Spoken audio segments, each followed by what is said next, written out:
Good morning, everyone, and welcome to Today y Mañana. I'm Alex. This is Michael. We're very excited to have you joining us this morning on a pretty hot morning, a little hazy. Hazy, yeah. You can smell a little bit of smoke, I think. Yeah, a hot and hazy morning. I think it's back temporarily, so always keeping our prayers for the people who are actually dealing with the wildfires. Yes. We only get the peripheral damage. Mm-hmm. And just be careful regardless, because, you can smell the smoke. That means it must be affecting the lungs. Oh, yeah. Somehow. Yeah, you don't want to be... Today's not the day to go and do big exercise outdoors. Yeah, not recommended. Yeah. Keep it limited, go in and out if you can. Exactly. It's actually a great day to grab your café con leche, sit down inside, and watch some Today Mañana, as we typically recommend. So you always find a way to skewer it into that. There's always, is there ever not a day when it's a good day to grab a café con leche and listen to Today Mañana? Exactly. There's really not a bad day on which to do that. So that's true. That's my philosophy. So we have a great show lined up for everyone this morning. We're going to be joined very shortly in the show by Evin Dogu. She is owner and baker at Rosa Bakery. And then later in the show by Sydney Chakalos, the owner of Marathon Marketing and Branding. And last but certainly not least, Sydney Turber, the owner of Sydney Turber Films, is going to be joining us. So three awesome entrepreneurs are going to be joining us, small business owners, and I'm just extremely looking forward to it a lot. Should be fun. It's going to be a fun show. Shout out, thank you already, Ricardo Cruz Duran, for watching the show this morning. Gracias, amigo. Always love our followers that just like to share their thoughts and always send great comments and ideas. Of course, love being here on the I Love CVille Network set with Judah Whittaker behind the camera, making you and me look good. Our guests always look good, so they don't need his help. And you and I sometimes. Yeah, he's probably doing some Photoshopping. Yeah, with me, live Photoshop. He said, I got to fix Alex up a little bit. Zoom out, maybe we'll zoom out on them a little more. Yeah, the zoom out is a key thing there. And, of course, really a big shout out, thank you to our presenter, Emergent Financial Services, and our great partners at Castle Hill Cider, Matias Realty, Charlottesville Opera, Craddock, Sirius Insurance, and Forward Adelante. Speaking of Charlottesville Opera, I had a chance. I was about to say, you had a fun weekend. I took the wife to Dice and Dolls this past weekend. What a good husband. She loved it. I already kind of knew it was going to be good because, she got super excited by watching the interview on Thursday with Nick and myself. She's like, she calls me afterwards. She's like, I think we should really go. This is going to be. I was already planning on. Had she seen the film with Frank Sinatra and Marlon Brando? Way back, but let's put it this way: she fell asleep when I showed her the film. She did not fall asleep. At the opera because it was so much fun. They were so good. The musicians, the singers were amazing. It was nice to hear the songs. Sometimes in the old movie, we've talked about it before, some of the actors, particularly Marlon Brando, can't actually sing. So he kind of just talks his way through the songs. I don't think he could dance much either. He didn't dance much. I don't think he did dance. I think he kind of just walked around the set. But this time, great singers. They brought in, the singer who plays Nathan Detroit, he's from the Met. He's sang at the Met before. So great singers, Broadway quality, great dancers they brought in. So it was just super fun. Live orchestra, which was so nice. It was just a blast. So, and who conducted the orchestra? So Brian Damaris was the conductor for this, which he came in to conduct this. So he did a great job. It was fun. It was lighthearted. The set was great. Everyone seemed to be having a great time. So it was amazing. And hopefully everyone took our advice on Thursday if you were watching Today Mañana and went. But if you didn't, you still have the opportunity. There's Tosca is coming up on July 14th and 16th. So that is a little more, if you like your drama and your romance, Tosca is the way to go. So they're going to be playing Tosca at the Paramount again, 14th and 16th of July. And then July 1st is the festival at Team Pavilion. This Saturday. So it's going to have some music, some games, some fun things for the little ones to do. So you can bring the whole family. And it's just more like a family-friendly, fun, outdoor Team Pavilion event. And it's free, so you don't have to pay a dime. You just go in and enjoy a great time with Charlottesville Opera to meet some of the people involved and the musicians and the emerging artists. So it's going to be a great, fantastic festival, Festive ALL. And I think Charlottesville Ballet is involved, so it's a lot of collaboration between a lot of the great like music and art scene that we have here in Charlottesville. So it's going to be fun. That's pretty good. All right. So you haven't missed out. No. If you just heard my review and you're like, dang it, I should have listened to Alex last Thursday when he said to go. You still have a chance to redeem yourself. You still have a chance. You can, exactly. You can redeem yourself and go see Tosca. Exactly. Redemption is at hand. So you can see that. La Lucrecia Morales, muchísimas gracias, liked in the show this morning. Nickolas Urpí liked in the show this morning. So we got some fans joining us, to be sure. And I don't know about you, but I'm excited for today. I think this is going to be. I'm ready to jump right in. Yes, let's do it. Let's do it. So we are super excited to welcome to the show this morning Evin Dogu. She is an owner and baker at Sub Rosa Bakery. Evin, thanks so much for joining us this morning. On the show. Of course. Thank you for having me. No, it's so we've been looking forward to this ever since Nick told us you were on the docket for today. We're like, oh yes, yes. So for those who haven't met you before or haven't been to Sub Rosa, tell us a little bit about yourself, how you started Sub Rosa Bakery and first became interested. Sure. Well, it kind of all starts with my brother, Evin, who unfortunately is out of town and couldn't be here today. But Evin started baking bread at home, fell in love with it. This is probably 15 years ago at this point, and decided that he wanted to kind of pursue it more. So convinced my dad, or maybe my dad convinced him, to use his wood-fired oven in Northern Virginia. My dad was a restaurateur. He convinced my brother to use his oven during off hours, bake bread, and sell it at the Richmond Farmers Market. So my brother started doing that. It took off. I got wind of it when I was living in Turkey, moved back from Turkey, tried the bread. It was the best bread I had ever had. So I told my brother, what do I need to do to make this happen? Because at that point he wanted a storefront. And then about 10 years ago, we got lucky, found a great building, and turned it into a bakery and started the bakery. Wow, that's the short Cliff Notes version. Yeah. Oh my goodness. So because you're one of a handful of like retail wood-fired bakeries in the state. And so what's kind of unique about the wood-fired bakery? I think one of the things that's unique about a wood-fired bakery is that there just aren't a ton of them around. Another thing is that it really requires you to be very active and completely tuned in and turned on with what's going on with your oven heat. You can't just turn on the oven and set it to 350 and throw your pastries in. It's just a lot of surprises. You come in one morning and the person the day before overfired the oven. What are you going to do?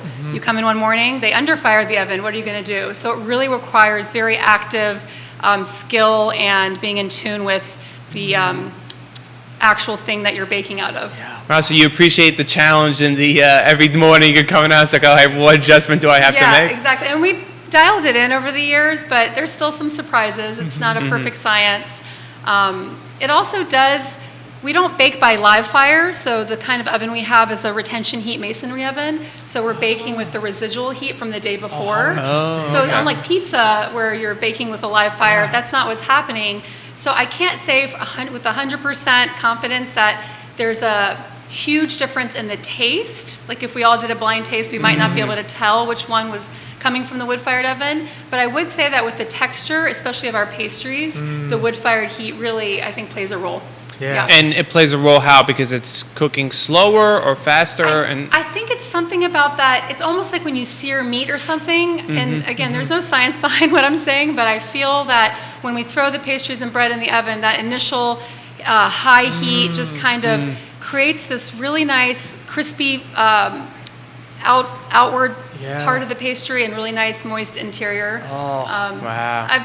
We have been told that it makes a difference, but psychology plays a role too. Well, I think you've been told, probably you've seen it, because I think a lot of the pastries are gone by I think it says on the website, you better be here at 8 because they're going to be gone pretty quickly. We do sell out quickly. Wow. Yeah.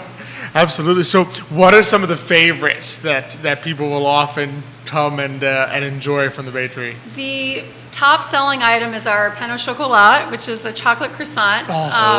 We sell thousands of them a week. We also sell a lot of fig jam and Appalachian cheese croissants. I think it kind of strikes a chord with people who love sweets and savory because it's got the cheese and the jam. Our breads, that are the most popular are our classic loaf, which is our signature naturally leavened style loaf made with 100% freshly milled flour, and our pides, which I brought this morning for you guys. Thank you. Thank you enough for that. Also, naturally, so you grind the flour. So how what's like the turnaround of the flour to the bread? We mill several times a week, and we're always using freshly milled flour within the week that it was milled. Wow. So once we tried, especially bread with freshly ground flour versus flour that you can just buy, there was such a big difference that we decided to mill our own flour. Oh my goodness! Yeah. I'm guessing the flavor just must be so much more. Like you can. Is it more yeasty or? It's well, what happens with a stone mill is when you're milling with a stone mill as opposed to the or mass-produced flour, which is a roller milled mill, you're getting a little bit more of the germ oils in the flour, so it's just a little more fatty and nutty maybe, and so that flavor just really goes through into the pastry and bread, I think. Wow, interesting. I think it's just more depth of flavor, I would say. Yeah, depth of flavor, the kind of that warm feeling. It's hard to explain, but when you've had when you can taste bread, sometimes I taste the wheat or the flour that went into it. It has this warm kind of quality to it. Certainly, and I think what you just said about the I'm already forgetting what you just said about the flavor. But warm. It's warm. That's what he said. Yes. It's hot bread. Of course, it's going to be warm. Sorry, easily distractible mind. But I think from all the years of baking. But I think that there is just a little bit more flavor there. Got a couple comments already. So Matthias Yon asks, he just visited the website. He's excited to see. I'm probably not pronouncing this right because he's German, and my wife speaks German, but I don't. Vollkornbrot on the bread. He's been looking for good German-style bread in the area, so he says finally he's so happy that you guys make these different kinds of bread. And actually, we just baked our whole rye loaves, which is probably the closest to what I think he's looking for. And it's like a Nordic-style, Frisian-style whole rye loaf where we use the whole rye from the week before, soak it, and mix it with our own stone ground flour. It's a very hearty bread. Yeah. Wow. Yeah. Is that would be like a darker bread? Yeah. Okay. Yeah. It's 100% whole rye. It's baked in a Pullman loaf pan, so it is a rectangular shape, and it's delicious. Yeah. He's probably recognizing it just from the picture. He's good. He asks, do you ship bread or is it picked up only in Richmond? We don't ship bread, unfortunately. We can hardly keep up with the demands just of our retail shop, but you can come pick it up Tuesday through Sunday. Tuesday through Sunday. So there you have it, Matthias, Tuesday through Sunday, and it's worth it. Yeah, you're going to have to make the drive, but it sounds like it's worth it. Absolutely. So I have a question. How long does it take for you in this oven to bake like your pastries or bake your bread? That's a great question. It takes about 20 minutes to bake the croissants and about 40 minutes to bake the bread, give or take. And how many croissants can you fit in? Is it like a really big oven that you can fit in multiple? Yeah, it's about 4.5 inches wide. Excuse me, not inches. That would be very tiny. 4.5 feet wide by 7-ish feet long, and we can fit 7 standard commercial-sized sheet trays with 12 pastries on each sheet tray. Oh wow! So you can make a lot of croissants. 84 pastries in one load. Wow. And in terms of bread, we can fit up to about 20 loaves at a time. On the top. Oh, that's an interesting thing about our oven. It is one of the few, maybe only, not sure, in Virginia, double-deck wood-fired ovens. So we're baking bread on the top deck while simultaneously baking pastries on the bottom deck. Wow, so that's pretty neat. That is pretty cool. Does that change how it gets baked if one's on top and one's on the bottom, or would they still be the same? Well, the way it works is that we fire it accordingly. So we're able, because they're 2 individual chambers that are connected, but we can separate them by this piece in the center of the oven. So we can fire the top deck hotter than the bottom deck because bread needs more heat than pastry.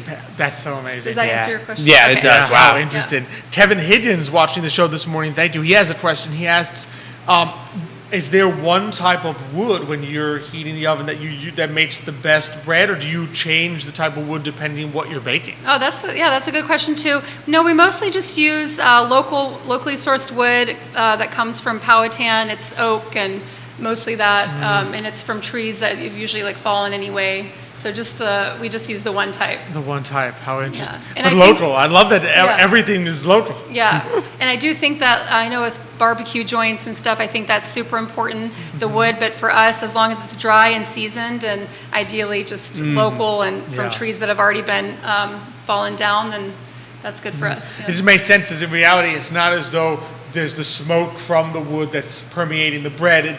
The oven's being heated, but it's the residual heat that's actually doing the cooking. Mm-hmm. Oh, how interesting. So, out of curiosity,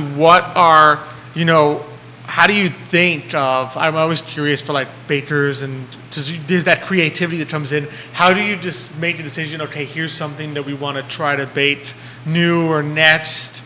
Or do you sometimes just think of things yourself? Do you get requests and you'll say, oh, that sounds like a good one, let's try that? What's kind of the process of deciding on a new confection or a new type of bread? Yeah, these are great questions, guys.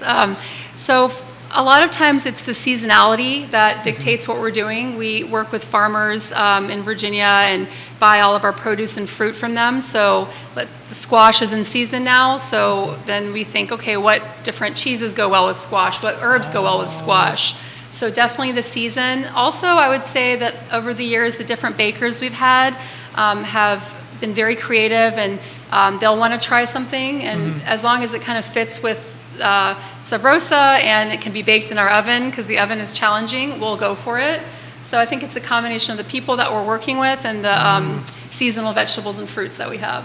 Which is neat, because it reminds me, I kind of love that, because it reminds me of like, we were just talking with our dad and our mom the other day, and they were saying how, back in the day, because our ancestors on my mom's side came from Sicily, and how nobody would bake bread in their own house in those days, right? Because you just had a tiny little apartment, and they would literally lower a basket, and the bread man would come down by, put the bread in the basket, and pull it back up. But I love the idea of the seasonality, because of course, if you're not baking your own bread, you're relying on the baker to say, okay, this is what you can get produce-wise. This is what is available to you.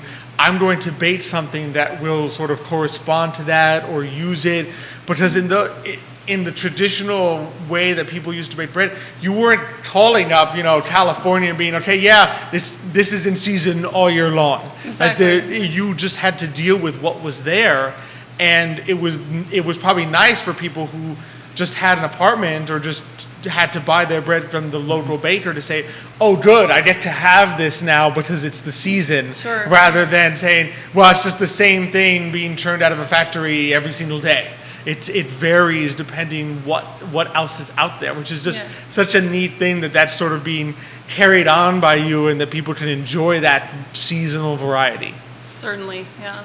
Yeah, I love it. What's, out of curiosity, because our audience always loves like the kind of entrepreneur side, because you've got the part that you're baking, right? But then you're also running a business. What's that been like, the part of, the behind the scenes of actually making it work? Yeah, it's been really challenging, because I don't think my brother and I are naturally the most organized people, and I think we just like doing the work. And so I think that it's been great having another partner. I don't know how I would have done it without my brother, but it is challenging, I think, to make sure that the product is good, that you're in the kitchen, and but also that everything behind the scenes, the bills, I don't even know, spreadsheets are getting looked at. But it's getting easier and easier as we're open longer and longer. Yeah. But we've definitely learned a lot along the way.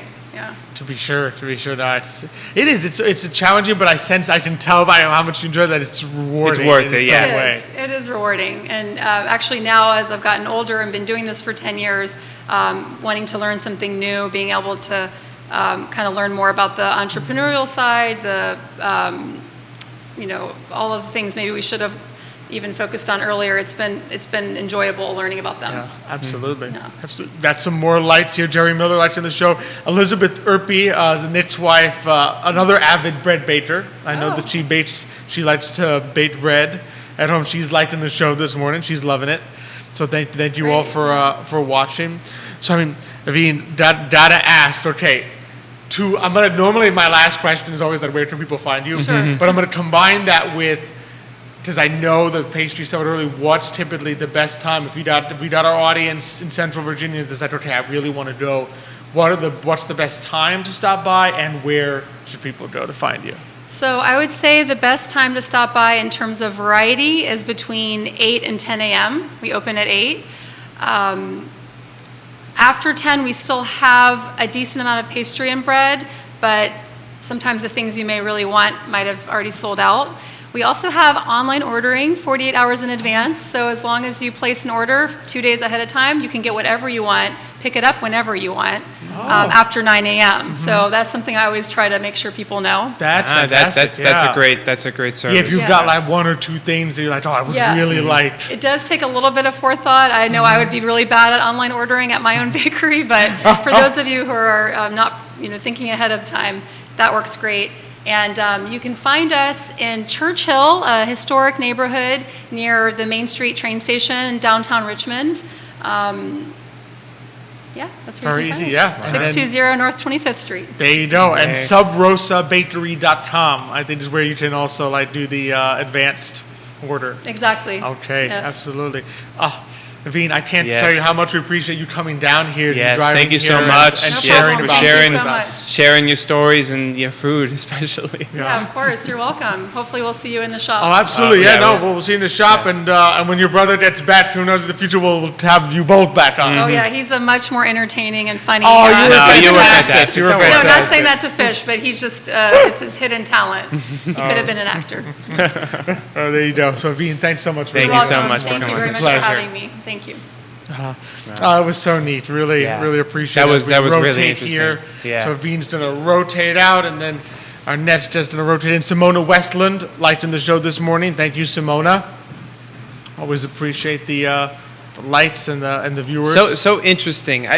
When I first heard that was a wood-fired bakery, my thought was like, it's like a pizza You're thinking oven. pizza oven, yeah. Pizza oven. I didn't realize it was residual heat. I mean, Which that's is really really neat. interesting. Yeah. Really neat. So it's everyone's gonna have to go Yes, check it I out. know. We have to get up early and make the trip to Yeah, Richmond before other it's people. worth it. It's worth it. I know. It's worth it. We're gonna make sure we get there before other people. No one. That's right. Alex doesn't want to lose out on that chocolate croissant. No, not on the chocolate. No, on the I know. pineapple chocolate lots. I know. Or the Appalachian cheese with the fig jam sounded very good. I like my cheese Danish, so I know. combine it with fig jam, and it's like, it's getting me going. That's for sure.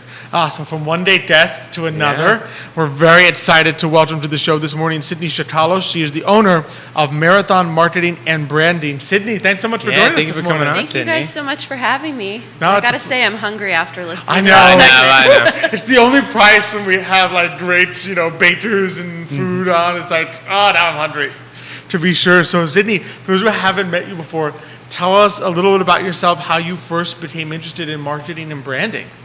Yeah, so I really fell into my business by chance. I call it a happy accident. I took my first job in Northern Virginia. I started out doing government consulting, which is drastically different from what I do today.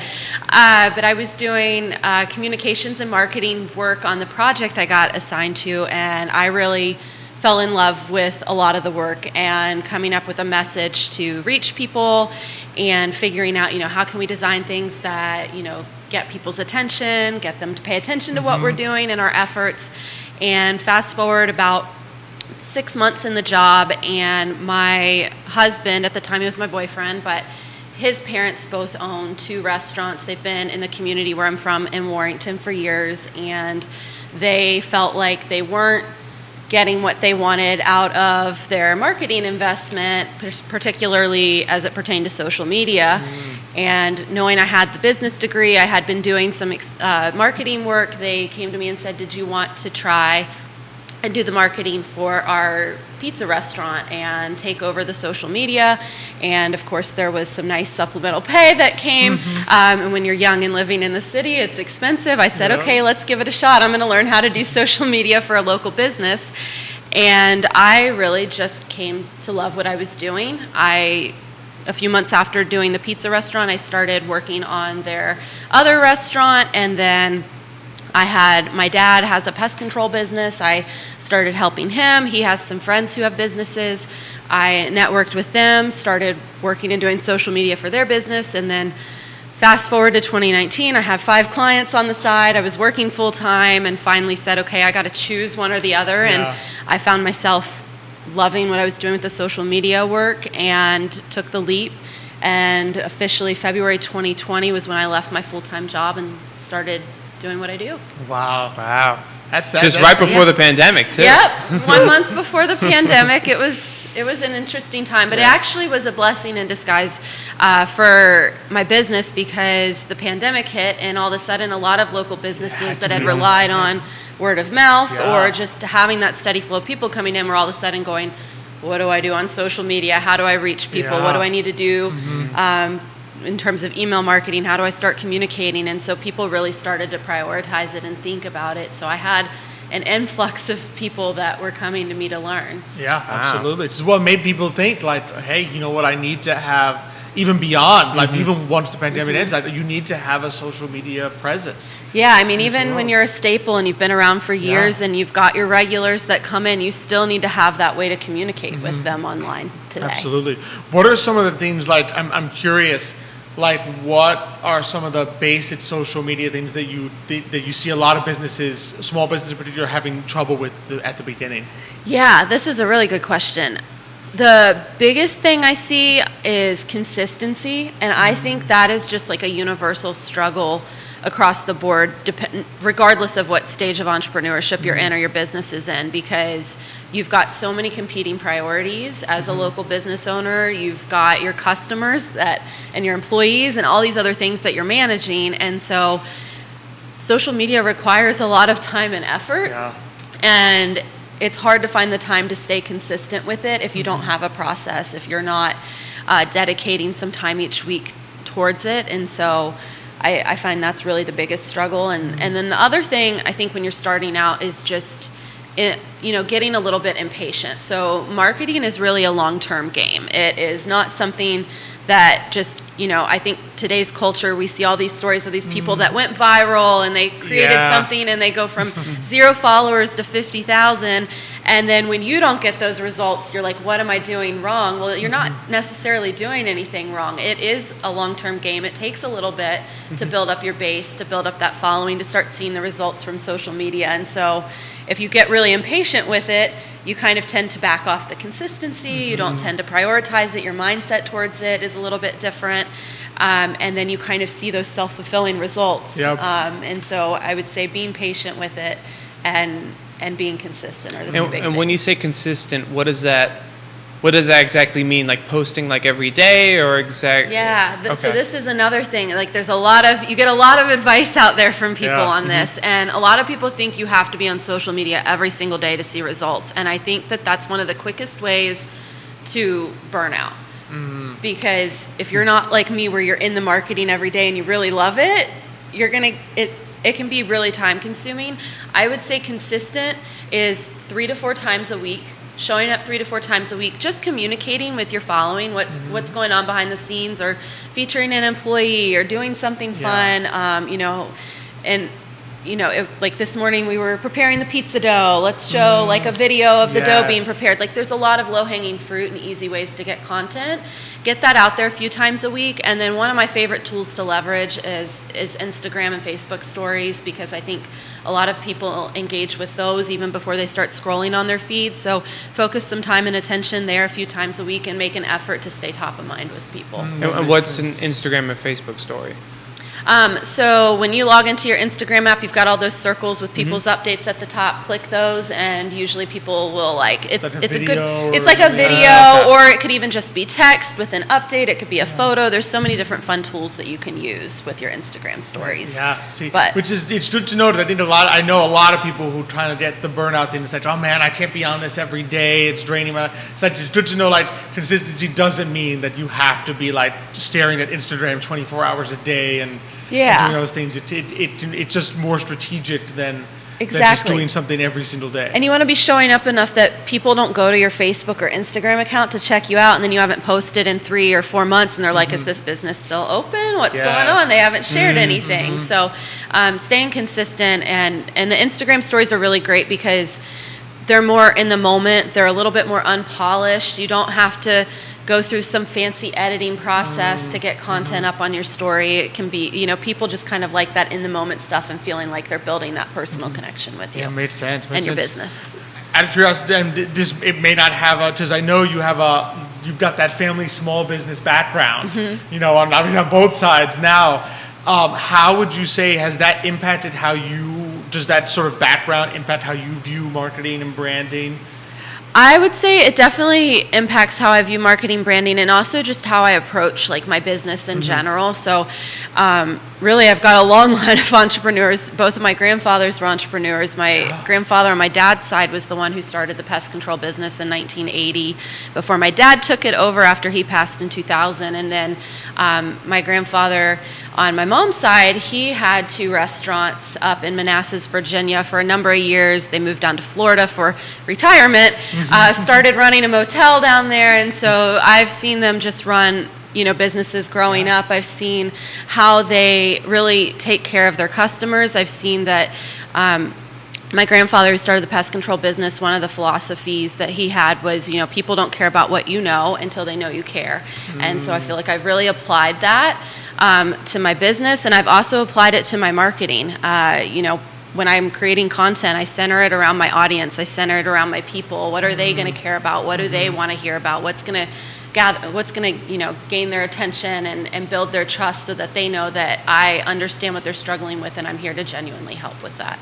So I have a question. So when you're kind of someone comes to you and says they need help marketing, how do you approach that scenario? Do you say, okay, I have to figure out what your audience is. We're going to post exactly. What's the process of figuring out who the audience is? What kind of content to post to attract more people or a bigger audience? Yeah. So when I start working with someone, they come to me, they say, I'm struggling with marketing. I mean, the first thing, obviously, before we hop on a call, I'm going to go do an audit, see what their profiles look like, see what their online presence looks like. Is everything up to date? Are they consistent? Because usually that's low-hanging fruit. That's a really easy thing to address if it's a consistency issue. If a business is being really consistent but they're not seeing the results, that's when we want to dive a little bit more into the strategy. We want to dive into the messaging. So let's have a conversation around who your customer is, and have you done that deep dive into what makes them tick? I mean, marketing, what really makes marketing successful is knowing your customer intimately, knowing their habits day to day, knowing the reasons that they come to you in your business. And so I like to start there and really get to understand who they're serving before you start just kind of, I give the analogy of throwing spaghetti at a wall, seeing what sticks. Let's just try a bunch of different things and see what sticks. Instead, let's actually get to know your customer at their core, and from there you can create messaging and marketing content that is going to work and connect with them. That makes a lot of sense. Yeah. So once you do enter that phase, so you got the process when someone first reaches out to you. Once they do say, okay, yeah, Sydney, I definitely want to work with you, what are some of the common services that some of the most common things you provide to help small businesses? Yeah, the most popular service is social media management. Business owners are busy. It's hard to dedicate time to it. Some people just don't want to learn it. They're take it off my plate. I know I need it. So that's probably the most popular service with clients, is just managing their social media profiles, largely LinkedIn, Facebook, Instagram. And then the other service that I wouldn't say it's the most popular, but it's one that's starting to gain some popularity, is really working through the process of understanding their audience. And I call it a design thinking service. So design thinking is really human-centered problem solving. It's putting people at the core, understanding them, getting to know them, and then leveraging those insights to solve the problem at hand. And so if a brand hasn't done that deep dive into their customer or their audience, I'll use the example, I worked with a local fire station last year where they wanted to recruit more volunteers to their station. They wanted to improve their outreach to the community and strengthen those relationships because their 100-year anniversary is coming up, and so fundraising is going to be really important.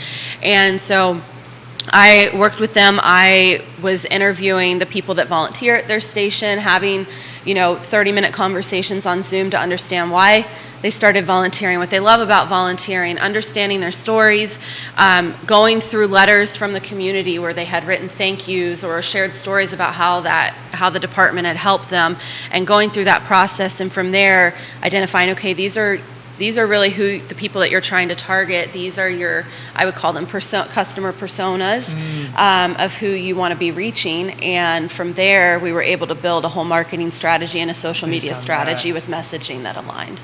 Oh, that makes total sense. And it's just so interesting because I know that's one of the first, what's amazing, that's one of the first things that sometimes when people will take entrepreneurship classes, they have you go through that. What I love is you're helping small business owners, you're kind of helping them through that process, especially if maybe they've been in business for a while, or they're an organization that has some history, but they've never done it because maybe when they started, no one ever told them, here, you should do this deep dive into who your actual target customer is, right? Exactly. And it's nice that you're kind of helping them sort of bridge that gap and go through that process, whether they've done it before or whether that maybe they did it when they started but they haven't done it in 10 years or so, and their customer may be completely different than they thought it was 10 years ago. Exactly, yeah. And at the end of the day, it really just comes down to the fundamentals of marketing. Like, I know today there's Reels, there's all these different fancy tools out there in marketing, and everyone wants to just hop on the trends and say that's my marketing strategy, but it's not. At the end of the day, you have to go back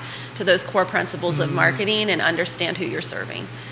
Yeah, it's a difference. I remember it's old chess friend of mine, like, it's the difference between like strategy and tactics. Like the tactic is the Reels, the things you use. But if you don't have a strategy, you can have all the tactics in the world, you're going to lose the war. Like you might win the battle, but you're going to lose the war because you don't have an underlying strategy behind all these different tactics that you're trying. And you need them both, but there needs to be a deeper strategy to it. Yeah. Good analogy, Alex. That was I actually just very happened good. to my head. Hey, do you want to come on my podcast? We'll trade. Ben Dunlap Marcus, thank you for watching the show this morning. Thank you for joining us. So Sydney, I mean, I've learned so much already. So if people are interested, they're saying, I really need Sydney to do that audit, talk to me, learn a little bit more. What's the best way for people to contact you and reach out to you? Yeah, there's a few ways. So my website is marathonmarketingbranding.com. So you can go there to book a discovery call and we can have a conversation about where you're at. Or you can connect with me on Facebook, Marathon Marketing and Branding, and then same handle on Instagram. I love to hang out on Instagram, so definitely go there for some fun marketing tips and advice too. Fantastic. And okay, normally that's my last question, but we have an audience question that just popped in. So Kevin Higgins asks, what are your thoughts on what may be too much? In other words, persistent ads that will pop up or persistent Reels. Is there something that you can sort kind of like have so much inundation to your audience that they get annoyed or it's too much?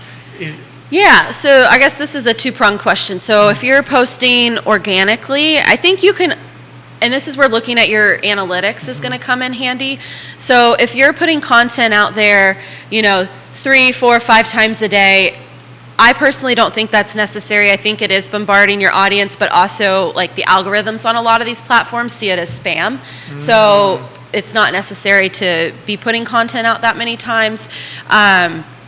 But if you are looking at your analytics and you're seeing like, I was growing and then I drastically increased, I'm posting 3 times a day, but it doesn't seem like people are engaging with my content, or it seems like I'm losing followers, that might be a good pulse check to say, okay, like let's try something else, or let's take it back a little bit.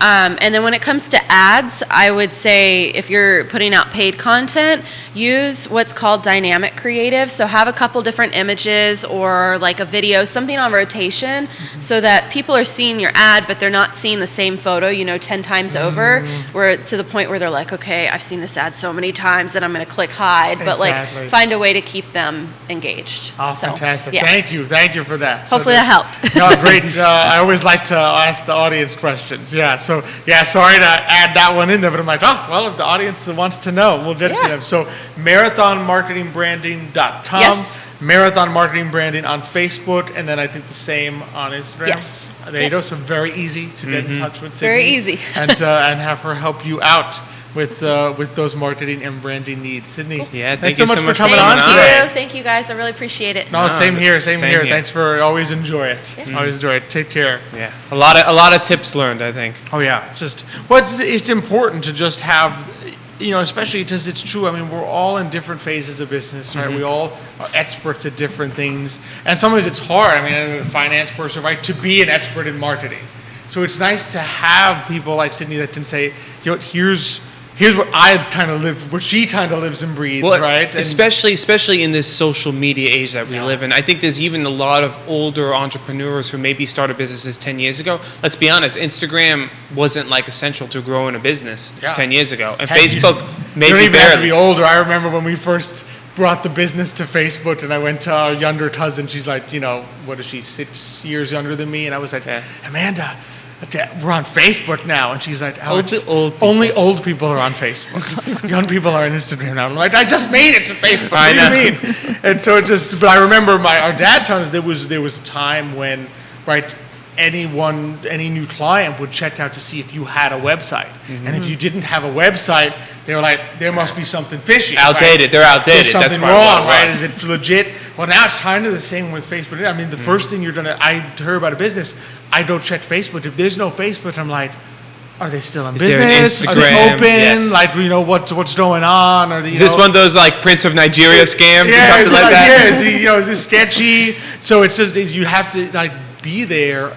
Not even sometimes because it will, I mean, you may have your local following, but sometimes a new person is going to go straight to Facebook and Instagram to check out if you're actually legit in the first place. And so you need to be aware of it. Yeah, so it's just so much that goes into it. And so from one expert in this field. From one Sydney to another. I know, I promise, audience, this is Nick. I'm sure he did not plan it this way, but life just works out. It's one of those happy accidents, like Evin called it, a happy accident that we're happy to welcome to the show Sydney Turber. She is the owner of Sydney Turber Film. Sydney, thanks for coming on this morning. Guys, thank you so much for having me. No, it's great to have you on. So for those who haven't met you before, tell us a little bit about yourself, how you first started Sydney Turber Films. Yeah, absolutely. Mostly, I actually wanted to comment on what you guys were talking about before briefly. Sure. With like all the different places that business owners are expected to be on social media, because you can add, also TikTok, YouTube, you can add, Google reviews and getting those. So seriously, if you guys have business owner friends, please check on them. Because they might be okay, but they also might be drowning a little bit. So you guys said I had between 2 and 3 hours to kind of talk through what I do. No, I'm just messing. Oh, you're good. You got me there. So I first job out of college, used my actual degree and was a mechanical engineer. Moved to Charlottesville and was a 6th grade math teacher. So a natural progression to a videography business. Of course, yes. You couldn't keep the math students entertained. So I know. I like videos. But I got married in 2018, and then in around 2019, I had a good friend who was going through the wedding planning process, and she was like, "Whoa, this is really expensive and really overwhelming." And so, she was like, it's just tough to figure out what to cut and what to go cheap on, what to do. And I said, listen, if you are going to cut video, not even like go cheap on video, if you're going to cut video, not going to have video, I was like, I have a camera, a GoPro. I will learn video and I'll film your video. So I offer that. A couple months later, she reaches back out and she said, hey, does that offer still stand? I was like, I did make that offer. Of course it still stands. So it actually was, though the pandemic, and it was terrible in so many ways, it offered me a lot of time to learn. Yeah. So I spent like a month, like 10 to 12 hours a day just on YouTube learning video, learning wedding videos, learning about weddings and all these different things, and went and filmed this wedding. It was like the longest day of my life because I didn't, when you don't know what you're doing, and so you just like, time, yes, and so you but it's also like their only wedding, so I filmed everything, and I never sat down. I don't think I ate the entire day. I think I slept for 3 days afterward. Wow. But I loved it. I loved it. It was awesome. I loved weddings, and I loved the idea of capturing it and telling the story of their day, because they had a pretty normal wedding, but it was like, how do we, how can I let their personality show through the edit and through the way that I'm filming? And so I told my husband, who was in grad school at the time, still in grad school, but I told him, hey, you're in grad school.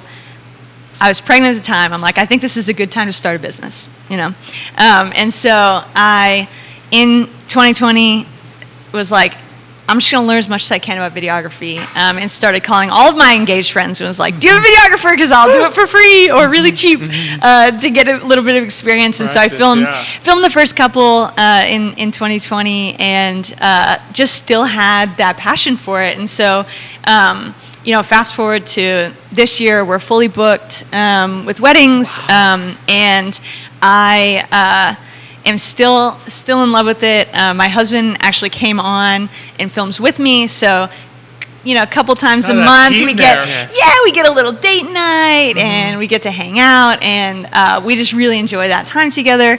And then last year I kind of started thinking like, okay, weddings, it's a one-time thing, like, you may now kiss the bride. You don't really get to do that twice. So it's really high stress. I'm like, but normal life is not near as stressful as weddings are. And so I thought, there are a lot of stories, like weddings and marriage. Those aren't the only stories that are out there. Everybody kind of has a story to tell. And really thinking even deeper into it, and really every business owner has a story to tell, And so I'm like, how can I offer something a little bit different? Because there's a lot of videographers, and people can pick up a phone these days and be a videographer. Like the technology that we have is incredible. And so I thought, how can I offer something to these people that are struggling and trying to post on social media and trying to keep their website updated, and also try and actually run their business and do their day-to-day. And what I found was that there were a lot of people who were looking for someone to tell their story, and someone to tell it well. And it's kind of fun actually coming after Sydney, talking about all the social media and marketing and branding and all these things. And really what I do is, I come hand in hand with that. And, there are a lot of places where I'm like, listen, you don't need a professional video. You just need to get over your fear of being on a camera and put your phone up. But there's also times where people do expect, that professionalism when they land on your website. You can either have a static picture of yourself and words underneath, or you can have a really dynamic video where people actually get to know you, and they, get to fall in love with what you're doing, and they get to hear your passion kind of when you're speaking. And so that's kind of where I've fallen. So now we're about half and half with the business. And the weddings. Weddings, and also the other. And when you say dynamic, how exactly are you filming it so that it comes out that way versus like, I'm just sitting here and you're just filming me like talking? Do you like change, angles? Do you add it within a video like other cut scenes? How does that work? Yeah. So it really depends on the project. But I'll usually have two camera angles. One usually generally straight on, and then one kind of off to the side to cut to. But really what I found is as long as I can get to know the person that I'm interviewing and get to know what the purpose of this video is, then I'll usually stand off screen and, while they're talking maybe to a camera, or maybe they're even just talking to me, but I'm trying to engage them in the conversation, even if it's nonverbal cues, but really try and keep them as engaged, because ultimately, like, you can cut back and forth and stuff, but people still connect with people, and so I think that's kind of how I keep it dynamic. Yes, in that it's sense. keeping it as though it were a real conversation. Like, yes. So it's not like, because I struggle with, like, if you're just talking to a camera, right?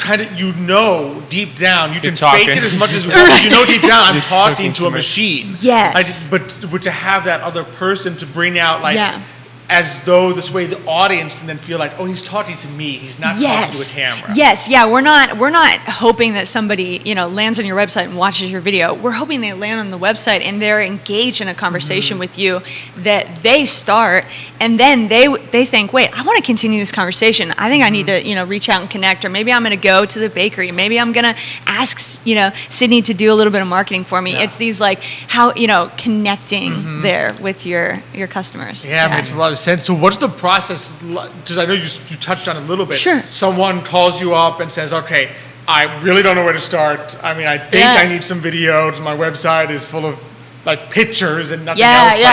My Instagram is nothing but pictures. I really can't.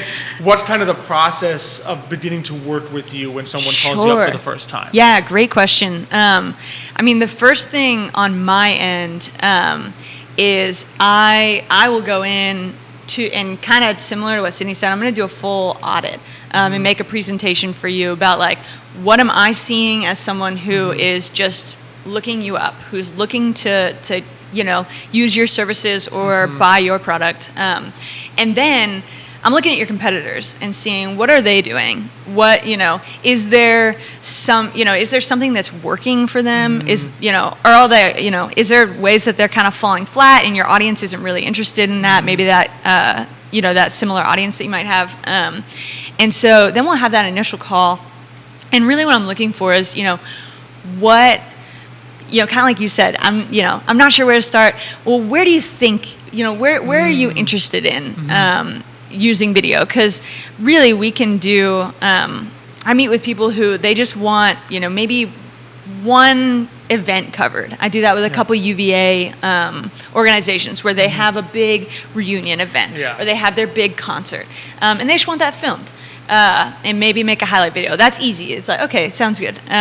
But maybe you're a business and you want a nice video for your website, or maybe you want a little small series of videos for how-tos. Maybe you're trying to get into the education space. And then, there's also, I have a few clients. Again, can't take too many of these, but I have a few clients who I do, monthly video production they for. Want some kind of ongoing. Yeah, they want to they want to be really active in on social media, and for them I'll do once a month, come in, film for 2.5 hours, and then cut them 30 videos. Yeah.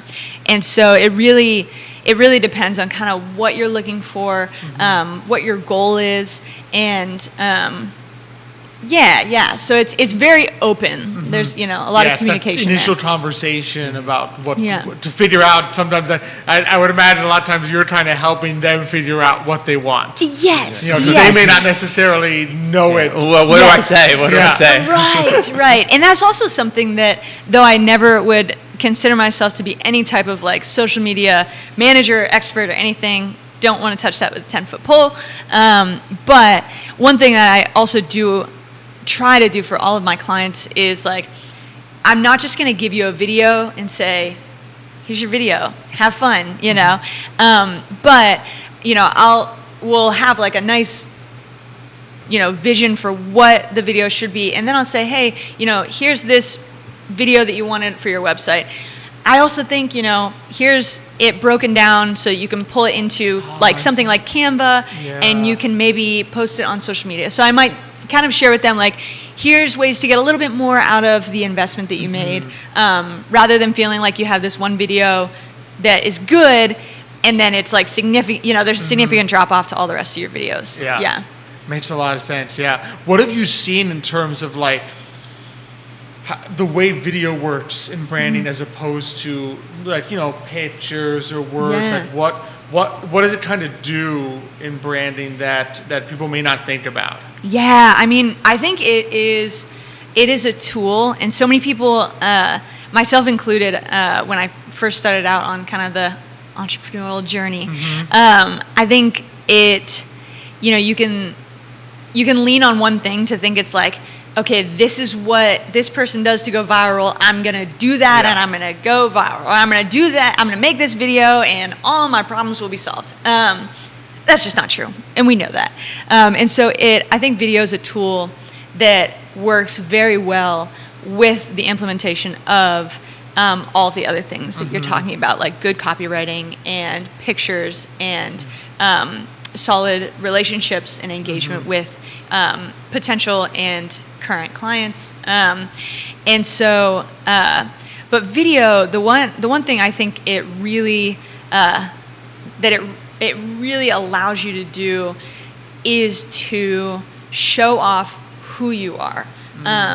Because people might want to, they might want to work with you because of, letters after your name, or because of word of mouth, or different things. But ultimately, we are relational beings, and so I think video allows you to just connect so much more with people, and especially when you're looking at a screen and reading a story, it's like, you can imagine maybe how the person's talking, but when you get them on video and you get to see how they interact and you get to see different things, then it really helps you to know, okay, would I work well with this person, or maybe it wouldn't be a good fit, and nobody wants to have a bad fit, like client or owner, and so I think that's really where video stands out. And then the other way that I think it stands out is kind of letting your flags fly. Like, kind of, I don't do this as much as I should on like Instagram or Facebook or those things, but popping on and telling a quick story about your day can really allow your clients and your followers and people to interact with you. So that's definitely a big one. It's that piece that, like, you're a real person, not just like a photo somewhere. Yes, absolutely. It totally humanizes you when you're in a video. You're like, oh wait, this person's like normal and has quirks and has, different personality traits that ultimately we want them to say, oh my gosh, this is like, I'm paraphrasing a C.S. Lewis quote, but it's literally like, oh my gosh, I didn't know that somebody else did that, like you too, and we want that connection of, oh, I do that too and I didn't know, and so exactly, I mean, we've seen it firsthand. I mean, like, our dad, Xavier, he's got that affable face if you put him on a picture, but then, as Jerry likes to say, he's affable in real person. And we've had people that literally will say to him, I went to look you up, I watched you on the podcast, and I just thought you seemed really nice, so I wanted to work with you. He only comes that way on screen, though. Off screen, it's only on but like, you wouldn't think, you'd say, and just, of course, he comes on here and does the same thing we do. He just he doesn't talk business, right? But they're like, you just seem like a nice guy on video, and so I wanted to write. And it's that kind of thing, that it doesn't even have to be what your business is. It's just like, sometimes it's just people gravitate to your personality. But I have a question though, because sometimes, let's be honest, like, you're in front of a camera, sometimes you could be stiff at first. How do you help people kind of relax, kind of bring out their personality? Because sometimes it's like, oh, I'm on camera, like I'm like, you're talking, you're messing up. Like, how do you get people to relax, just kind of feel at ease and kind of really bring out their best part? Yeah, I mean, I would definitely say that even though I would consider myself very introverted, and being, talking a lot and being around people is very, not something that fills my cup quite as much. But I try to be like as extroverted as I can when I'm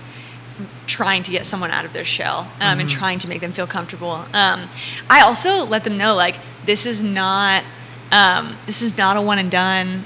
It doesn't have to be perfect, because that's the beauty of having a professional video setup, is I can click go and then we can do it, and they can mess up, and I can click stop and I can click go again. And so I definitely try to do that. But I almost always start, if it's like a new, someone I'm working with for the first time, and trying to get them comfortable on camera. I almost always start with, like, why this business, and why do you stay in it? Like, what gets you up to do this every day? Why do you enjoy this? And if they don't enjoy it that much, I might say, what else do you enjoy? And because when people are talking about things that they like, they start to, just get a little more comfortable, a little more relaxed, rather than feeling like they have to educate whoever is watching the video afterward. I'm like, no, we're not doing that. We're just having a conversation. We're just talking about it. And so I think really trying to have like that very casual approach when I am prompting people, I think has helped a lot of people to kind of come out of their shell in that sense. Yeah. Awesome. Yeah. Oh man, I feel like we've learned so much from today, Sydney. It's been fantastic. So I mean, so if people are interested in like working with you and saying, hey, I need to talk to Sydney, or maybe Sydney has said you guys need to work on your video a little bit, and they're like, oh, okay. What's the best way to get in touch with you and so forth? So I, though the Sydney Koerber Films, at gmail.com, that's my email, sydneykoerberfilms.com. That is, I actually that was like the main spot, but I actually have really reserved that more for wedding space, so that's where you're going to see a lot of my wedding portfolio. But I actually just spun off a new brand, a new company that is all of my non-wedding video stuff, so that I could actually show. I was doing all of this non-wedding video stuff, and I was like, I really feel like I need to show this off, but I didn't want to dilute all of the hard work that I had done with the wedding stuff. So signpostcreative.com. Signpostcreative.com is where you can see just some of the different videos we've worked on with different local and national businesses. So, and I think, hello@signpostcreative.com is the email there, but any of those. You can also just, find me at I Love CVille, I'll just be here every week, I think. There you go, exactly. Every week for 2 to 3 hours. And Joey's like, what? When did that happen? So Sydney, it's been a blast. Thanks so much for coming on and joining us today. Thanks for having me. It's been a pleasure. You can check signpostcreative.com, or I mean, if you want to get on the waiting list for 2 years from now or something, Sydney Koerber Films. Cool. Thank you guys. Thanks for coming on. so much. Always great. Informative too. Yeah. I think you learn so much because you they're so great at what they do. Right? So passionate. So passionate about it that I just learned so much. And it's one of the joys of being able to do today, Mañana. We're going to let you once we get to do this. So it's a great show. Thanks for being with me on it today. Thank you for having me, Alex. We've got some great guests coming up next week as well. We've got Alexandra Solorzano from Owl and Founder. We've got Michelle Good from Intercoastal Mortgage joining Matthias Yohn. So Matthias is going to be back on with Michelle from Intercoastal Mortgage. Of course, Matthias, our good friend from Matthias Yohn Realty. Thanks for the great questions today. Once I show my wife the Vollkornbrot on the brand menu, she's probably going to be like, Matthias is probably already online doing he's the probably pre-order already getting ready, and my wife and my Elizabeth's going to be like, that's where you're going tomorrow morning to get me some. And you're going to have to get up early too. Oh, boy. And then CVille Opera going to be joining us next week as well to talk a little bit of Tosca upcoming. So that's Speaking of Tosca, when's that again? July 14th and 16th. Okay, so it's coming up, a couple weeks. This Saturday is the festival at the Teen Pavilion, July 1st. So be sure to check that out as well. So many great things to do. And some fun times to be had this summer. Thanks for being with me. Thanks to everyone who commented. Kevin Hadian's great questions. Matthias Yohn, great questions and comments. Just really appreciate all the audience feedback. Thank you, Judah, behind the camera, making it all work and getting it all in order. Love being here on the I Love CVille Network set. Thank you again, of course, to Emergent Financial Services for presenting, to our good friends, our partners at Charlottesville Opera, Matthias Yohn Realty, Craddock Serious Insurance, Castle Hill Cider, and Forward Adelante. Thank you all for joining us. We look forward to seeing you next week. But until that time, as we close it out on the show, hasta mañana.